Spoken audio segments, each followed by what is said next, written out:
சிவசங்கரா தேவனே ஸ்ரீ சிவசங்கரா தேவனே. சங்கரம் சிவசங்கரம். பகுத்துண்டு பல்லுயிர் ஓம்புதல் நூலோர் தொகுத்தவற்றுள் எல்லாம் தலை என்கிறது வள்ளுவம். பிறருக்கு உணவளித்து உண்ணுகிற தர்மத்தை போதிக்கிற இந்த குறளை வள்ளுவர் ஏன் கொல்லாமை என்ற அதிகாரத்தில் வைக்க வேண்டும்? கொல்லாமைக்கும் இந்த குறளுக்கும் என்ன தொடர்பு?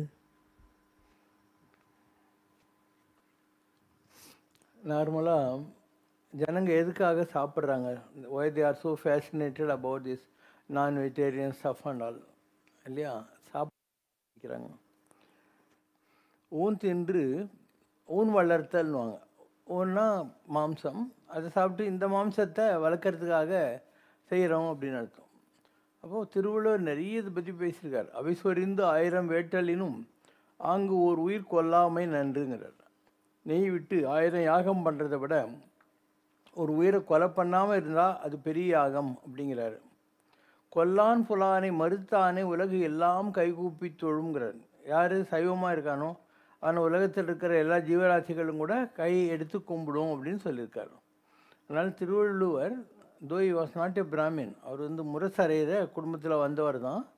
பட் அறமிதென்றுமே மரமிதென்றுமே அருகிலாத போது யாம் அருகிலாத போது தமிழ் வள்ளுவனாரின் திருக்குறளில் ஓர் சில் இயம்பி காட்ட மாட்டாயன் கவிமணி தேசிக விநாயகம் பிள்ளை சொல்கிற மாதிரி நமக்கு எது தர்மம் எது அதர்மம் தெரியாத போது திருக்குறளில் ஒன்று எடுத்து பார்த்தா எல்லாம் தெரிஞ்சு போய்டும்னு அர்த்தம். அதனால் இந்த புலால் மறுத்தல் என்பது அவருக்கு உடன்பாடான ஒரு கொள்கையாக இருந்தது. அதனால் அதை எம்ஃபசைஸ் பண்ணுறதுக்காக ஜனங்க இன்னும் அதை எடுத்துக்கணுங்கிறதுக்காக அந்த மாதிரி ஒரு சாப்டரில் அவர் ஆட் பண்ணியிருக்கலாம். வள்ளல் ராமலிங்கடிகளாக இருந்தார். அவரும் பிராமின் கிடையாது, கார்னிகர்ன்றதுலேயே அந்த இதில் வந்தவர். ஆனால் அவர் பயங்கர சைவ இதை போதிச்சவர். ஜீவகாருண்ய ஒழுக்கம்னுவார். அவரது இன்னும் ஒரு ஹை லெவல். வாடிய பயிரை கண்ட போதெல்லாம் வாடினேன்னுவார். ஒரு பயிர் வாடி இருந்தால், ஒரு பூ வாடி இருந்தால் கூட எனக்கு ரொம்ப கஷ்டமாக இருக்குங்கிற அளவுக்கு தான் அவர் அதில் சொல்லுவார். சாகா வரமும் சர்வ சித்தி எல்லாமும் பெற்றிட்டேன். சாகாவரம் எல்லா பவர், அக்கல்ட் பவர், சர்வ சித்தி எல்லாமும் பெற்றிட்டேன். எப்படி கிடைச்சதுன்னா அவர் சொல்கிறார், ஓஹோ நோன்பு நோற்பிட்டேன்கிறார். உலகத்திலேயே பெரிய விரதம் எதுன்னா உயிர் கொல்லாமை. அதில் ஓஹோ நோன்பு நோற்பிட்டேன், சாகா வரமும் சர்வ சித்தி எல்லாமும் பெற்றிட்டேனுங்கிற வார்த்தையை சொல்கிறார். அதனால் இது ஒரு காலத்தில் புத்த மதம் வந்ததுக்கு காரணமே இந்து மதத்தில் அவங்க யாகத்திலெல்லாம் இந்த இதெல்லாம் போட்டுன்னு இருந்தாங்க. யாகத்தில் இவங்க கண்ணுக்குட்டி இதெல்லாம் தூக்கி போட்டுன்னு இருந்தாங்க. அதனால் அதை தடுக்கிறதுக்காக தான் புத்த மதமே வந்தது. அதை தடுக்கிறதுக்காக தான் ஜெயின மதமே வந்தது. அதனால் மகேந்திரவர்ம பல்லவன்ட்டு ஒரு ட்ராமா எழுதியிருக்கான். அதனுடைய பேர் மத்த விலாச பிரகசடனம். அதில் இந்த இதெல்லாம் வரும், புத்த பிட்சுகள் இப்படிலாம் கெட்டு குட்டிசவராக போனாங்கங்கிற மாதிரி. அதனால தான் இந்தியாவில் புத்த மதம் வளரல. இன்னும் அதுக்கு ப்ரூஃபாக சொல்லணுன்னா, நம்ம புத்த காயில் இருந்த போதி மரத்தினுடைய ஒரு கிளையை கொண்டு போய் அசோக சக்கரவர்த்தியினுடைய மகள் 2 பேரும் சங்கமித்ரா அவங்க அங்கே நட்டாங்க ஸ்ரீலங்காவில். இந்தியாவில் இருந்த போதி மரம் பட்டு போச்சுன்னு ஸ்ரீலங்காவில் இருந்ததுலேருந்து ஒரு கிளையை கொண்டாந்து திருப்பி இந்தியாவில் வச்சாங்க. அந்த அளவுக்கு ஓரளவு புத்த மதம் எங்கே இருக்குதுன்னு பார்த்தா சைனா புத்திஸ்ட்டு. எந்த ஒரு விலங்கினுடைய முதுகு மேலே சூரிய வெளிச்சம் படுதோ எல்லாத்தையும் சாப்பிட்லான்னு ஒரு ரூல் வச்சுக்கினாங்க. அப்போ எல்லாத்துமே முதுகு மேலே கூட தான் சூரிய வெளிச்சப்படுது, ஒன்று கூட தின்னலாம், கேனிபல் ஆகிடலாம். இப்படி வியட்நாம், கொரியா, தாய்லாண்டு, இந்த மாதிரி வியட்நாம்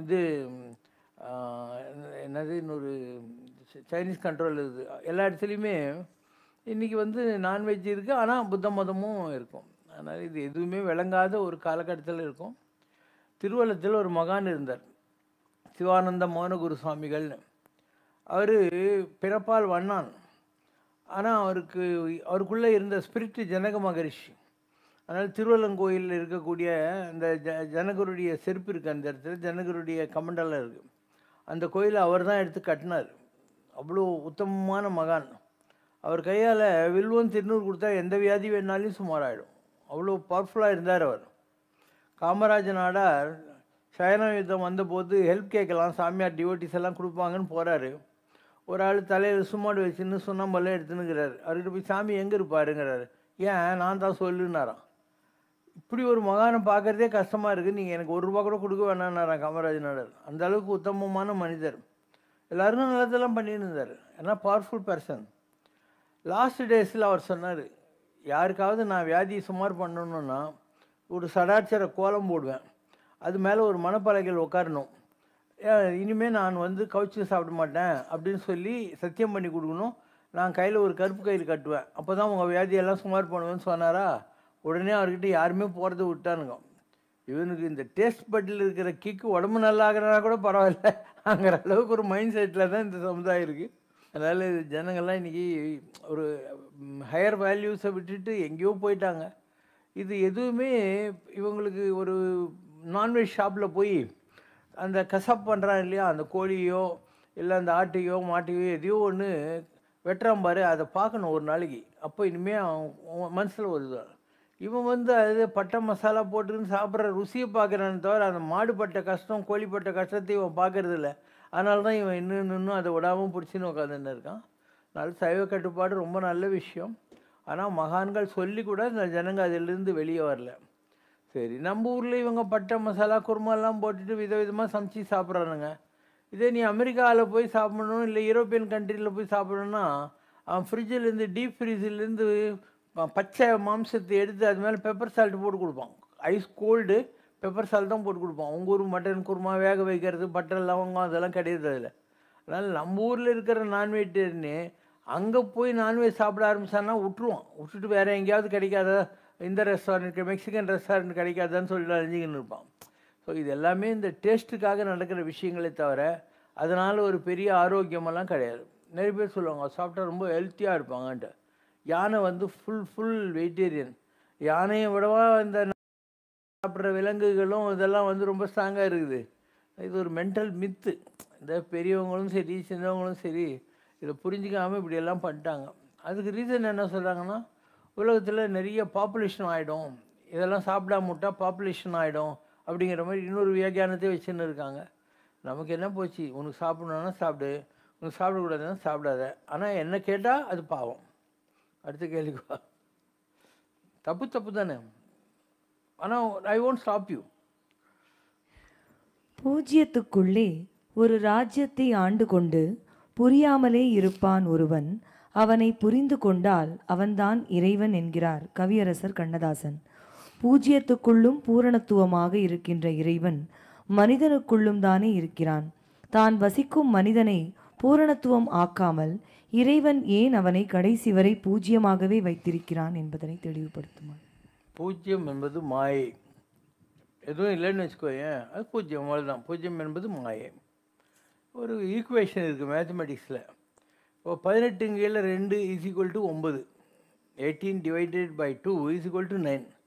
இப்போ 9ஐயும் 2ஐயும் பெருக்குன்னா 18 வரும். புரிஞ்சுக்கணும். ஸ்டெப் 1 9 × 2 போட்டால் 18 வரும். புரிஞ்சிச்சா? Step number 2 1/0 = infinity. அப்போ infinity multiplied by 0 is 1. 10/0 is infinity. அப்போ infinity multiplied by 10 0 is 10. இப்படி எந்த லட்சத்துக்கு வேணாலும் நீ கொண்டு போகலாம். இன்ஃபினிட்டிங்கிறது என்ன? முதலும் முடிவும் இல்லாத கடவுள். இன்ஃபினிட்டி முதலும் இல்லை முடிவும் இல்லை. டிவைடட் இது மல்டிப்ளைட் பை 0ன்னா என்ன? மாயா, நான் எக்ஸிஸ்டன்ட். அதுதான் 1, அதுதான் 2, அதுதான் 3, அதுதான் 4. இவ்வளோ தான் லாஜிக்கு.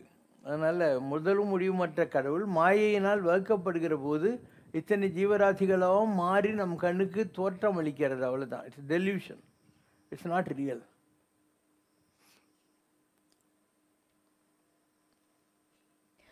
ஸ்ரீ லலிதா சஹஸ்ரநாமத்தில் பஞ்சப்ரேதாசனாயை நமஹா என்று ஸ்ரீ லலிதாம்பிகையை பாடுகிற ஒரு ஸ்லோகம் வருகிறது. பஞ்சப்ரேதங்களில் ஸ்ரீ லலிதாம்பிகை அமர்ந்திருப்பதாக இந்த ஸ்லோகம் கூறுகிறது. லலிதாம்பிகை அமர்ந்திருக்கும் பஞ்சப்ரேதங்கள் யாவை என்பதை தெளிவுபடுத்துமாறு. முயலகன் ஒரு ராட்சசன், குட்டிசாத்தான்னு வச்சுக்கலாம். அவனை காலுக்கு இல்லை போட்டுட்டு நடராஜா தாண்டவன் நடந்துக்கிட்டாரு இல்லையா. பிள்ளையார் இருக்கார், அவர் வந்து தன்கிட்டயே இதை வச்சுருக்காரு இல்லையா, மூஞ்சூர் வச்சுருக்காரு இல்லையா, மூஷிகாசுரன் ஒரு அசுரன், அவர்கிட்ட சண்டை போடுறதுக்கு வந்தவன். இப்போ சிவபெருமான தாருகா வனத்தில் இருக்கக்கூடிய ரிஷிகள் எல்லாம் அழிக்கணுங்கிறதுக்காக ஆபிச்சார யாகம் பண்ணுறாங்க. அதில் அந்த முயலகன் வந்தபோது காலுக்கடியில் போட்டு மெரிச்சார். உலகத்திலேயே ரொம்ப விஷத்தை கக்கக்கூடிய பாம்பு வந்தபோது அது கழுத்தில் தூக்கி வச்சுக்கிட்டாரு. அதனால் உலகத்தில் எந்த ஒரு கடவுளை நீ எடுத்துக்கோ, தங்களை அழிக்க வந்த அசுரர்களை அவங்க வந்து hate the sin but not the சின்னர்ன்ற கான்செப்ட். பாவம் செய்தவனை வெறுக்காதே, பாவத்தை வெறுங்கிற மாதிரி அவங்க எல்லாரையும் தங்களுடைய வாகனமாகவோ ஏதாவது மாற்றிக்கிட்டாங்க. சிங்கமுகாசுரன் வர்றான், சிங்கமாகவும் மாற்றிக்கிறாங்க. இப்படி தான் இந்த உலகத்தில் எல்லா தேவதைகளும் வர்றாங்க. இந்த அம்பிகை உபாசனை பண்ணுற போது இந்த சுடுகாட்டில் உட்காந்து பண்ணுறதுங்கிறது ஒரு ஸ்டேஜ் இருக்குது. நான் அதெல்லாம் சொல்கிறாங்க, எனக்கு இதெல்லாம் நம்பிக்கை இல்லை. கடவுள் என்பது ஒரு கருணை வடிவமான விஷயம்.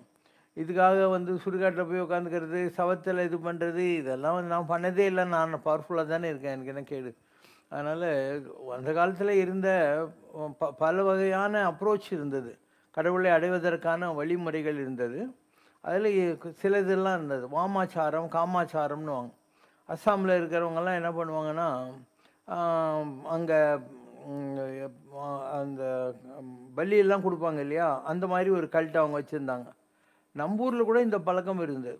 அண்டு பணத்தை தின்றவங்க நிறைய பேர் இருக்காங்க. காசியில் சுடுகாட்டுக்கெல்லாம் போனீங்கன்னா அங்கே எரிஞ்சிட்டு இருக்கிற பணத்தை எடுத்து ஏதோ பிஸ்கட் சாப்பிட்ற மாதிரி சாப்பிட்றவங்கலாம் இருக்கிறான். இதெல்லாம் அந்தந்த காலகட்டங்களில் இந்த தாந்திரிக் பூஜான்னு சொல்லுவாங்க, அதில் வந்தது. அது நீ என்ன மாதிரி உணவை சாப்பிட்றியோ அந்த குணங்கள் தான் உங்கள்கிட்ட வரும். அதனால் இதிலெல்லாம் போகாமல் இவனுக்கு என்ன ஆகணும், கடவுள்கிட்ட கொஞ்சம் வசதியாக இருக்கணும், நான் சும்மா கேட்டு போயேன்.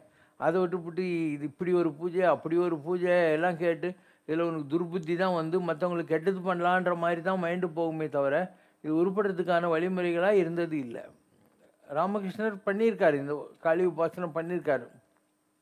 ஆனால் அவர் எல்லா உபாசனையும் பண்ணியிருக்காரு. ஆஞ்சநேய உபாசனை பண்ணுற போது வாழை ஒட்ட வச்சுக்கின்னு நான் தான் குரங்குன்னு சொல்லி மரத்து மேலே ஏறி உட்காந்து இருந்திருக்காரு. மாதிரி விதவிதமான பூஜைகளை அவர் பண்ணியிருக்காரு. அண்டு நிறைய மகான்கள் பார்த்தீங்கன்னா, இப்போ முகமது நபி இருக்கார். நீங்கள்லாம் முஸ்லீம் ரிலீஜனில் ஃபுல்லாக நான்வெஜ்ஜுன்னு நினைக்கிறீங்களா, அவர் வாழ்க்கையிலே 2-3 தடவை தான் மட்டனையும் தொட்டிருக்காரு. மற்ற நாள்லாம் அவர் சைவமாக தான் இருந்திருக்காரு.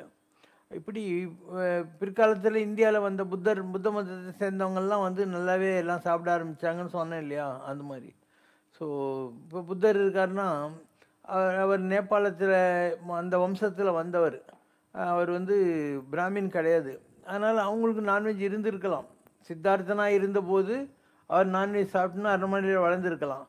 அந்த பிற்காலத்தில் வந்தபோது நீங்கள் பார்த்தா அவர் ஆடு மாடு எல்லாம் வந்து ஒரு கருணையோட கையில் தூக்கின்னு போகிற மாதிரிலாம் நிறைய பார்த்துருப்பீங்க, நீங்கள் அவருடைய படங்கள் எல்லாம் பார்த்துருப்பீங்க. So it's a question of உன்னுடைய மனது எவ்வளோக்கு எவ்வளோ மெல்லோ ஆகுதோ, இலகுகுதோ, அந்த அளவுக்கு நீ இந்த பழக்கத்திலேருந்து வெளியே வர்றதுக்கான வாய்ப்புகள் அதிகம்.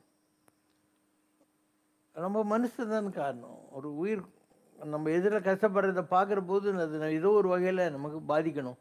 அதனால் பாண்டியன் ஆரிய படை கடந்த நெடுஞ்செழியன் சொல்கிறான்ட்டு சிலப்பதிகாரத்தில் இருக்குது. மண்பதை கிறங்கும் தென்புல காவல் என்னுடன் நீங்கினும் நீங்குகன்னுவான். எல்லாருக்காகவும் இறக்கப்படுகிற இந்த மதுரையை ஆளுகிற இந்த யோக்கியத்தை என்னோட முடிஞ்சு போட்டோன்னு சொல்லி செத்துப்பிட்டான்ற மாதிரி ஒரு டயலாக் இருக்குது அதில். ஸோ நிறைய பேர் ட்ரை பண்ணாங்க இதை, அதில் ஃபெயில் ஆனவங்க தான் ஜாஸ்தி. ஏன்னா நான் சொல்கிற மாதிரி அவங்களுடைய taste but strong. They prefer the taste which is for this body. பாடியில் என்ன ஆகுது, 1க்கு போக போகுது, 2க்கு போக போகுது, இல்லை பண்ணி மாதிரி 4 குட்டி போட போகுது. அப்போ உடம்புக்கு இவ்வளோ இம்பார்ட்டன்ஸ் கொடுக்குறோமே நம்ம, அப்போ நமக்குள்ளே இருக்கக்கூடிய ஆத்மாவுக்கு எங்கே நம்ம இம்பார்ட்டன்ஸ் கொடுக்குறோம்? இந்த உடம்பு நல்லா வச்சுக்கணுங்கிறதுக்காகவோ, இல்லை இப்போ நம்ம பியூட்டி பார்லர் போகிறான், 4000 ரூபாய் செலவு பண்ணுறான், எல்லாம் பண்ணிக்கிறான். இதெல்லாம் உடம்பு தான். நாளைக்கு உடம்பு சுடுகாட்டுக்கு போனால் ஈ மச்சின்னு கொசு மச்சின்னு இருக்க போகுது. அதுக்காக இவ்வளோ செலவு பண்ணுறாருங்க. அப்போ ஆத்மாவுக்கு நாம் என்ன பண்ணுறோம்?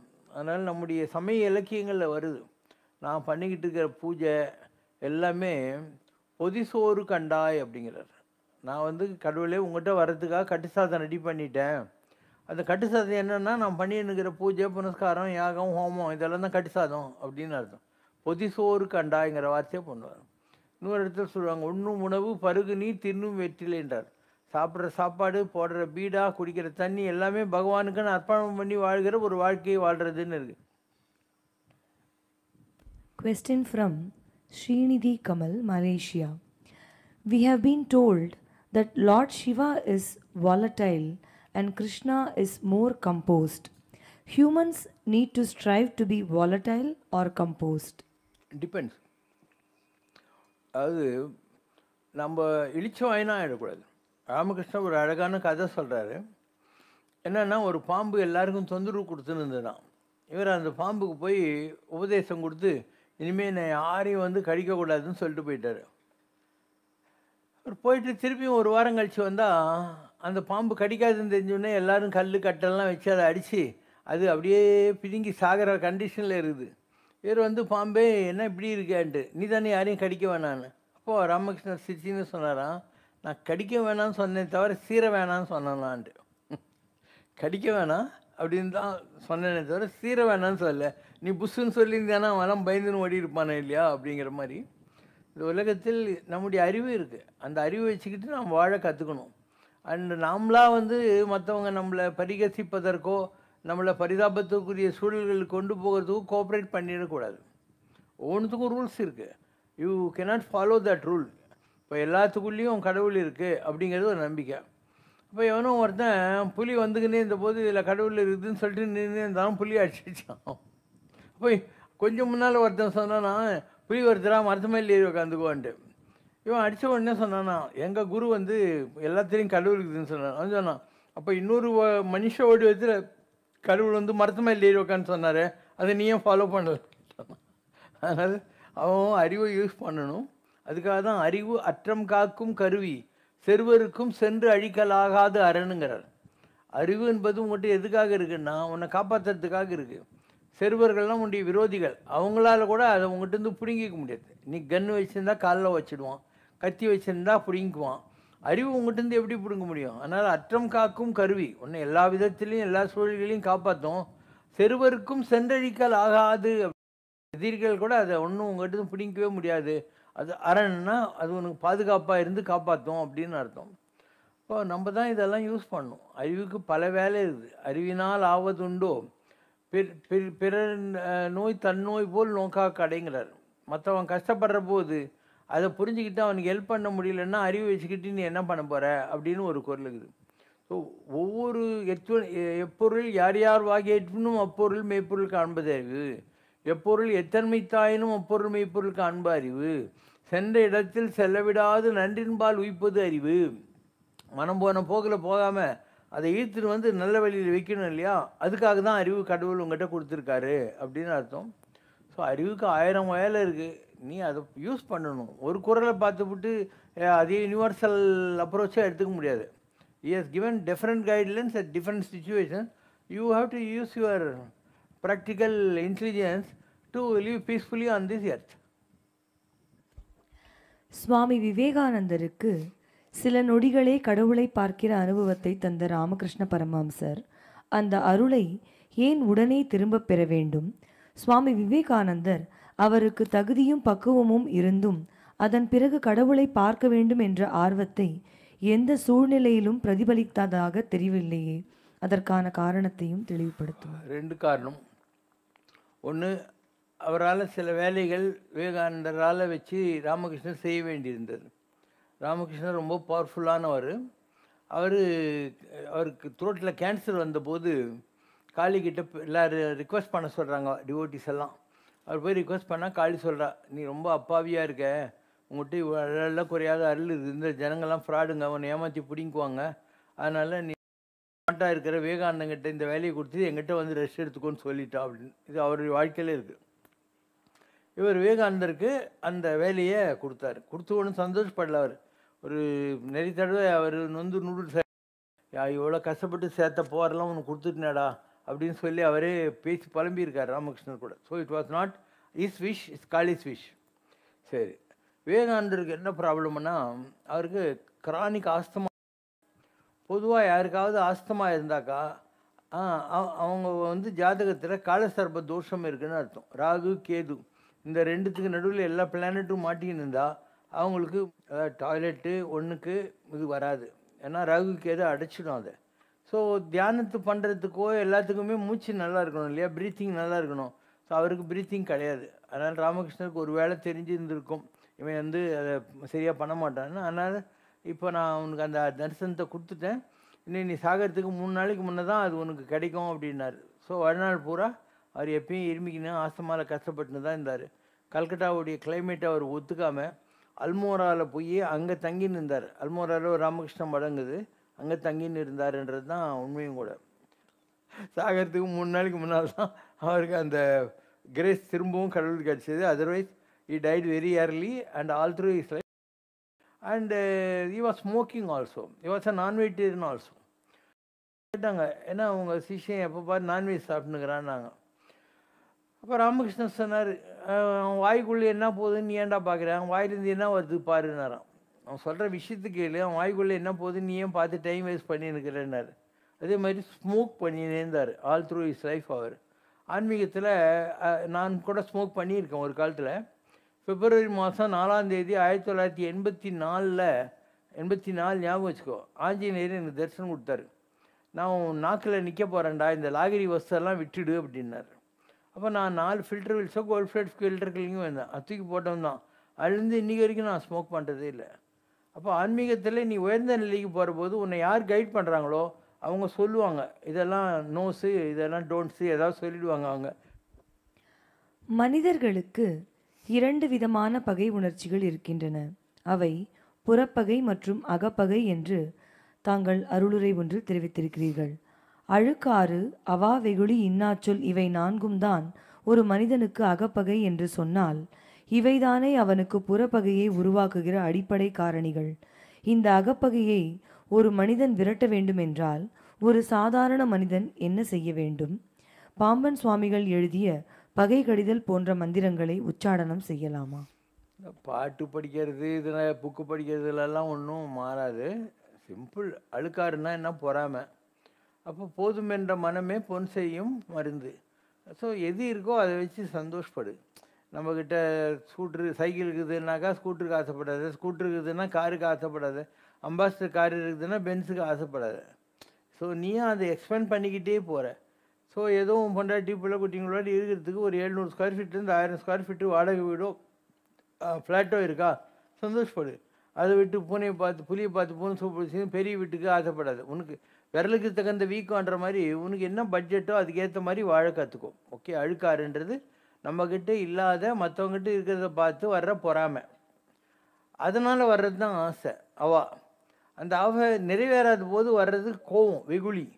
அந்த கோவத்தில் வர்றது தான் என்ன சொல், கெட்ட வார்த்தை. அதனால் பொறாமையை விட்டியானாவே நீ உருப்பட்டுருவ. இருக்கிறத வச்சு சந்தோஷப்படு, பொறாமப்படாத. தேவையே இல்லை. எதுக்கு இதெல்லாம்? நமக்காக மதிக்கிறவன் தான் மனுஷன். ஏன்னா நிறைய பேர் இந்த தப்பெல்லாம் செய்கிறாங்க. ஒரு கல்யாண வீட்டுக்கு போகிற போது யார்கிட்டயோ நகை வாங்கி போட்டுன்னு போகிறது. இன்றைக்கி ரோட்டில் நடக்கிறதே கஷ்டம். ஏன்னாவது நீ கடனை வாங்கி போட்டுன்னு போனேன், கைமாத்தா வாங்கி போட்டுன்னு போன, நகை திடீர்னு போட்டா இவங்களுக்கு நீ என்ன பதில் சொல்ல போகிற? உனக்கு அவ்வளோ முடிஞ்சிருந்தாக்கா நீ ஏன் நகை வாங்கலை எவ்வளோ வருஷமா? இல்லையா? இதெல்லாம் ஜனங்க உனக்காக மதிக்கிறவன் தான் மனுஷன், உன் நகைக்காக மதிக்கிறவன் நம்பாத. ஈஸ்வர சந்திர வித்யாசாகர்னு ஒருத்தர் இருந்தார். அவர் ஒரு கல்யாண வீட்டுக்கு போனார். அவர் பெங்காலி இல்லையா, பஞ்சகாட்சம் கட்டிக்கின்னு ஜுப்பா போட்டுன்னு போனார். அங்கே இருக்கிற வாட்ச்மேன் சொன்னான், இங்கே ட்ரெஸ் கோடு இருக்குது சார், இந்த டின்னருக்கு பேண்ட் சூட் டையோடு வரணும் அப்படின்னு. கொஞ்சம் இருன்னார். போய் பேண்ட்டு சூட் டையெல்லாம் கட்டின்னு வந்தார். வந்த உடனே அங்கே போய் உக்காந்தார். பேண்ட்டு சூட்டு டை எல்லாத்தையும் அவுத்து வச்சுட்டு பையில் கொண்டு வந்து இந்த பஞ்சகாட்சம் ஜுப்பா போட்டுன்னு வெளியே வந்தார். சாருண்ணா, நீ எனக்காடா சோறு போடுறேன்னு சொன்னேன், என் பேண்ட் ஷர்ட்டுக்கு போடுன்னு சொல்லி போயின்னு இருந்தார். இல்லையா? ஸோ எவ்வளோ ஒரு ஃபால்ஸ் சொசைட்டி இது. ஒரு மனுஷனுக்கு மரியாதை கொடுப்பியா, எல்லாத்தையும் ட்ரெஸ்ஸுக்காக நீ மரியாதை கொடுப்பியா? இந்த மாதிரி உலகத்தில் நிறைய விஷயங்கள் இந்த மாதிரி தப்பாக நடந்துக்கிட்டு இருக்குது. இந்த ஜனங்களும் அதில் ஒரு நேர்மை இல்லைன்னு தெரியாமல் அது கூட இவங்களும் கோஆப்ரேட் பண்ணினே போகிறதுனால இந்த தவறான பழக்க வழக்கங்கள் இருந்துக்கிட்டு தான் இருக்குது. வெள்ளைக்காரன் இருந்த வரைக்கும் அப்படி தான். இவன் ஒரு வேஷ்டியில் பஞ்சகாட்சம் கட்டிக்கின்னு ஒரு ஜுப்பா ஷர்ட்டு போட்டிருப்பான். அதுக்கு மேலே வெள்ளைக்காரனுக்காக ராமசாமியார், லக்ஷ்மண சாமியார் மாதிரி தலையில் ஒரு டர்பன் ஒன்று கட்டிக்கின்னு இருக்கணும், ஜரிக்கை போட்டு ஒரு கோட்டு ஒன்றும் மாட்டின்னு வக்கீல் குமாஸ்தா மாதிரி. நீ வேலை செய்ய போகிற, உனக்கு எதுக்கு இந்த ஒம்பெல்லாம்? இல்லையா? அந்த காலத்தில் இவங்களுக்கெல்லாம் ராவ் பகதூர், திவான் இப்படியெல்லாம் டைட்டில் எல்லாம் வேறு உண்டு. இந்தமாரிலாம் போய் ஏன்னா அடிமைகள், பிராண்டட் ஸ்லேவ்ஸு. இன்றைக்கி இதுதான் பிரச்சனை. நான் முந்தானத்து கூட சொன்னேன், காஞ்சி பெரியவர் ட்ரிப்ளியன்னா நடந்து போயிருக்கிறாரு. அப்போது ஒரு ஆளை கடையில் இருக்கான் தம்மடிச்சுன்னு. இவர் நம்ம கிட்ட இருக்கிற கூப்பிட்டு சொல்கிறார், அவன் பேர் பிராணதார்த்தி அரணா கேளு, அவங்க மாயவரம்மா கேளு அப்படின்னு. ஓடி போய் கேட்குறாங்க, பெரியவா அவனை கேட்குறாரு, உன் பேர் பிராணதார்த்தினா. அவன் வாயில் இருக்கிற சிகரெட்டு கீழே போட்டு ஓட பார்க்குறான். இல்லை ஒன்று கூப்பிட்டாருன்னு. அவன் வரான், வாய் கூட கொப்பளிக்கல. பெரியவர்கிட்ட வந்தோடனே உங்கள் அப்பா இல்லை, அப்பாலாம் இருந்தார், எங்கள் பெரியப்பா என்னை படிக்க வைக்கிறதுனால எனக்கு படிப்பு வரல, நான் மெட்ராஸுக்கு வந்துட்டு இங்கே தான் இருக்கேன் அப்படின்றான். இங்கே என்ன பண்ணின்னு இருக்கேன் அப்படின்னாரு. நான் வந்து பொய் சாட்சி சொல்லின்னு இருக்கேன் அப்படின்னா. இந்த பாக்யராஜ் ஒரு சினிமா வரல, பொய் சாட்சின்னு சொல்லி அவன் தங்கச்சி ஹஸ்பண்டுக்கு எதிராக பொய் சாட்சி சொல்லி அவன் ஜெயிலுக்கு அனுப்பிச்சிடுவான். அதுக்காக அந்த கிராமத்துக்கு மேட்டுப்பாளையங்கிட்ட வந்து அந்த குழந்தைங்களாம் அவங்களெல்லாம் பார்த்துக்கின்னு இருப்பான், யாருன்னு சொல்லாமல். அந்த மாதிரி பொய் சாட்சி சொல்லின்னு இருக்கேன்ட்டு. அப்போ பொய் சாட்சி சொல்கிறதுனா என்னன்னு, நான் பார்க்காத விஷயத்த பார்த்த மாதிரி சொல்லணும், போலீஸ் எனக்கு கற்றுக் கொடுத்துருவான் அப்படின்னு. கோர்ட்டுக்கு வந்து இப்படியா போவேன் பேண்ட் ஷர்ட்டில் அப்படிங்கிறார். இல்லை இல்லை, இப்படி போவேன்னா நான் நல்லா பஞ்சவச்சம் கட்டிண்டு நல்லா பட்டெல்லாம் இட்டுண்டு விபூதி இது பூணூல் நல்லா தெரிகிற மாதிரி போவேன் நான் அப்படின்னா. எதுக்குன்னா ஜட்ஜு ஒரு பிராமணன் பொய் சொல்ல மாட்டான் நம்புவானா, அதுக்காக நான் அப்படி தான் போவேன். எவ்வளோ கொடுப்பான்னா, ஒரு 1000 2000 கொடுப்பா அப்படின்னா. சொன்னார், இது மகா பாவம் இல்லையா, தெரிஞ்சதை தப்பு பண்ணுற, நீ மடத்துக்கு வந்துரு, டெய்லி உன் கை செலவுக்கு 100 ரூபா கொடுக்குறேன், 3 வேளை மடத்தில் சாப்பாடு தங்குற இடம் பண்ணிடுறேன், என் கூட இருந்துக்கோன்றாரு. என்னது, நான் 2 மணிக்கு கோர்ட்டுக்கு போகலன்னா போலீஸ்காரன் பின்னி பெடல் எடுத்துருவான் அப்படின்னு போயினே இருந்தானா. இவர் 2 நாளைக்கோ 3 நாளைக்கோ விரதம் இருந்தாராம். எல்லாரும் அவனுக்காக நீங்கள் ஏன் விரதம் இருக்குன்னு. எவ்வளோ பாரம்பரியமான குடும்பத்தில் வந்துட்டு நானே சாப்பாடு போட்டு 100 ரூபா கொடுக்குறேன்னா அவன் போய் சொல்கிறதுக்கு ஓடின்னு இருக்கான். இப்போ நான் ஒரு மகானாகி என்னத்தை கீழ்ச்சேன், எனக்கே வருத்தமாக இருக்குது அப்படின்னாராம். இதுதான் உண்மை. இன்றைக்கி வேஷதாரிகள் நிறைய பேர் இருக்கிறாங்க இந்த உலகத்தில். எந்த கேஸ்டாக இருந்தாலும் சரி வேஷதாரிகள் இருக்காங்க. உண்மையாக யோக்கியமாக இருக்கிறவங்க அனஸ்தா இருக்கிறவங்க 100ல் ஒருத்தன் தான். வெள்ளம் என பெருகும் இவனருள் மகா பிரவாகத்தில், வெள்ளம் என பெருகும் இவனருள் மகா பிரவாகத்தில், நீ மூழ்கி முக்தி எனும் முத்தெடுக்கவா, ஏகனானவன் அநேகனானவன், ஏகனானவன் அநேகனானவன், ஹரி ஆதவன் அறியாதவன் போல் சிரித்து மயக்கி நம்மை எல்லாம் அட்டுவிக்கும் ஆண்டவனே ஆடுகிறான் பாரு, பட்டுவித்து பாடுகிறேன் சிவசங்கரன் பேரு. கூட்டுவித்து கூட்டி வைத்து கூத்தடிப்பான் கேளு, கூட்டுவித்து கூட்டி வைத்து கூத்தடிப்பான் கேளு, தரிசனம் காட்டுவித்து காத்தருள்வான் காலடி சேரு, அட்டுவிக்கும் ஆண்டவனே ஆடுகிறான் பாரு, பட்டுவித்து பாடுகிறேன் சிவசங்கரன் பேரு. குறை ஒன்றுமில்லை மறைமூர்த்தி கண்ணா, குறை ஒன்றும் இல்லை கண்ணா, குறை ஒன்றுமில்லை கோவிந்தா.